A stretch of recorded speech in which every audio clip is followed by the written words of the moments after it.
Monsieur Ali Kouma, bonjour. Bonjour. Vous êtes artiste peintre. Nous sommes ici aujourd'hui dans votre atelier, plus précisément à Dagana, à l'occasion du festival Djalawali Festival, Oui. pour sa cinquième édition. Et vous êtes un spécialiste aussi de Léonard de Vinci avec l'œuvre La Joconde. Oui. Pouvez-vous nous parler un peu des incompréhensions qui se trouvent au sein de cette œuvre? Bon, l'incompréhension, le premier élément majeur, c'est que le monde s'est penché dans cette œuvre, surtout, pour ne pas dire uniquement, sur le sourire. Et on déclare que ce sourire est un rictus, parce que la dame souffre. Voilà ce que le monde croit, alors qu'en réalité, ce sourire de la femme n'est pas un rictus. Ce n'est même pas le sourire de la femme. C'est le sourire de Léonard de Vinci qu'il a plaqué dans les lèvres de cette femme. Ce sourire est encore dans les lèvres de Saint Jean-Baptiste le Jeune. C'est un sourire moqueur qui signifie « je suis en train de me moquer de votre piètre intelligence et de votre plafond si bas dans les hauteurs de l'imagination ».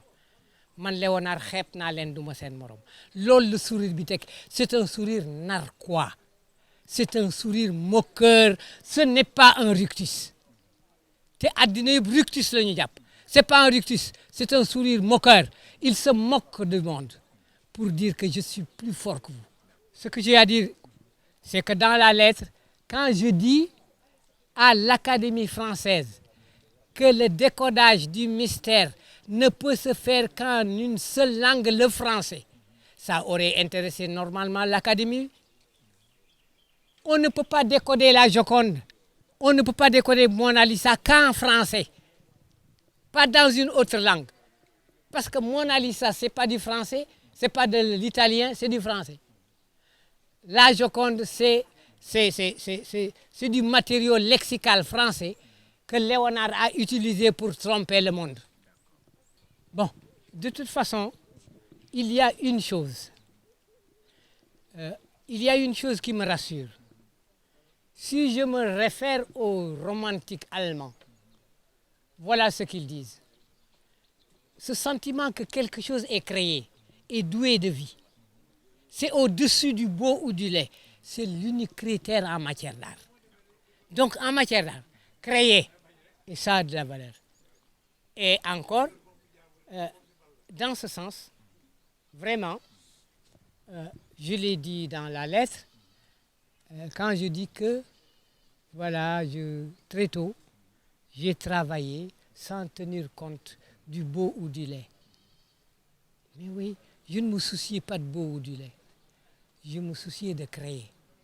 Alors, c'est ça qui est important. Je crois que le seul critère, c'est de créer. Voilà. Monsieur Adikoum, merci. Je rappelle que vous êtes artiste peintre ici à Dagana. Et votre galerie s'appelle comment encore? La galerie s'appelle Foudou. C'est un mot wolof, qui est un proverbe, parce que ma spécialité, c'est les proverbes. Je vous ajouterai tout simplement un petit détail. Lorsque vous lisez l'entête, vous lisez Ariste. Ariste. Adikoumba Ariste. Je n'ai pas dit artiste.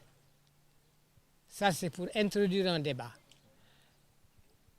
Je vois l'art comme un assemblage d'idées et de choses, formant un rassemblement plus ou moins perceptible par l'esprit et certains sens selon ce que l'on est. Donc, je peux écrire art avec AR. Et moi qui travaille dessus, je suis ariste. Et je travaille aristement, pas artistiquement. Merci beaucoup.